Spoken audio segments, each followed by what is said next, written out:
Bonjour à tous. En 5751, le dernier jour de l'année, donc c'était en 1991, le rabbi a dit quelques mots après la prière du matin pour expliquer la particularité de l'année dans laquelle on allait rentrer en 5752.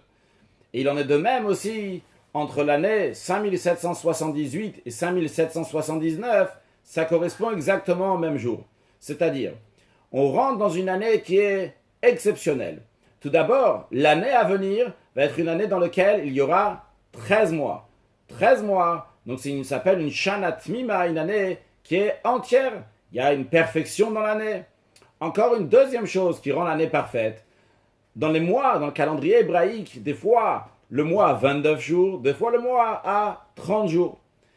Et il y a 2 mois de l'année, c'est le deuxième et le troisième mois. Le deuxième qui s'appelle Cheshvan, le troisième qui s'appelle Kislev. Ces 2 mois-là, c'est pas toujours fixe, 29 ou 30 jours. Des fois, ils ont 29 jours, des fois, ils ont 30 jours. Et l'année dans laquelle on rentre, eh bien, il y aura 30 jours. Et le deuxième mois, et 30 jours. Le troisième mois, 30 jours en Cheshvan, 30 jours en Kislev. Encore, et ce qui fait que l'année, elle est shlema, l'année, elle est entière. On a le plus de jours qu'il peut y avoir dans l'année, c'est l'année à venir, une année qui a 385 jours. Une troisième chose encore pour l'année à venir, c'est que le premier jour de la fête de Pessah va tomber Shabbat.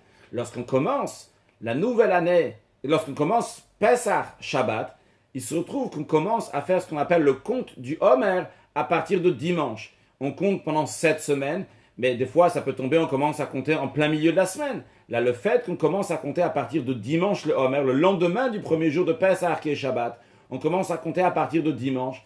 Ça donne une perfection dans ce compte. Et ce compte-là, donc il est lié avec Shavuot, puisqu'à la fin on aura la fête de Shavuot. La fête de Shavuot qui est le jour du don de la Torah. Le don de la Torah qui est lié aussi avec la nouvelle dimension de Torah que Dieu va nous dévoiler lorsque Mashiach va venir, le Torah Chadash Amiti Teitze.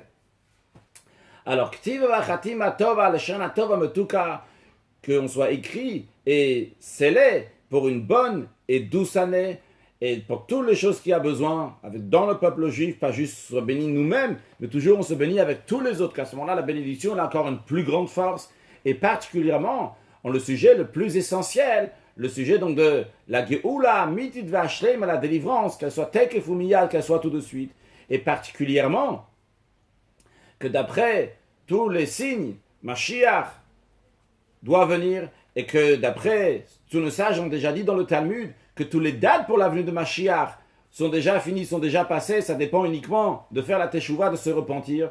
Et le rabbi précédent, Rabbi Yosef Yitzhak, le beau-père du rabbi, a dit que ça aussi, ça a déjà été fait, et que maintenant, on est hachen kulchem, on est tous prêts pour accueillir la venue du Mashiach. Alors que Dieu fasse que tout de suite, on va avoir cette délivrance, la Geoula Amitid Vashlema, à cet instant-là, qu'on va tous aller ensemble en Eretz Israël, en Terre Sainte. Là-bas même, on va aller dans la capitale, à Jérusalem. Là-bas même, on va aller sur le mont du Temple. Dans le mont du Temple, on va rentrer dans le Beth Amikdash, dans le Temple. Et là-bas même, dans le Kodesh HaKodashim, dans le Saint des Saints, dans lequel, là-bas, à l'intérieur, il y a le Even Ashtia, il y a la pierre avec laquelle Dieu, il a créé le monde. Et que la Doucha, la sainteté de cette pierre-là, donc du Saint des Saints, et du Even Ashtia, de cette pierre avec laquelle Dieu il a créé le monde, s'étend dans le monde entier de manière que que Dieu va être roi sur toute la terre et que Dieu va régner dans le monde entier et que, encore une fois, qu'on a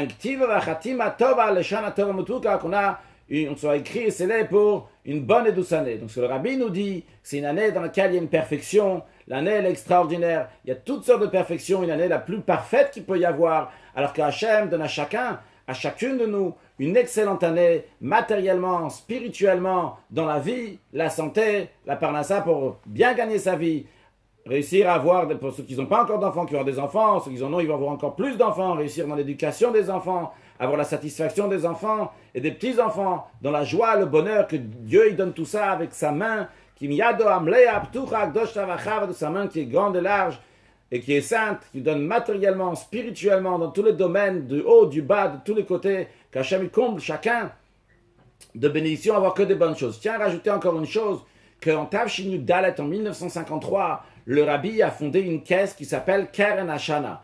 Keren Hashana, c'est par rapport au jour de l'année qu'il y a, on donne la tzedaka. Qu'est-ce que ça veut dire?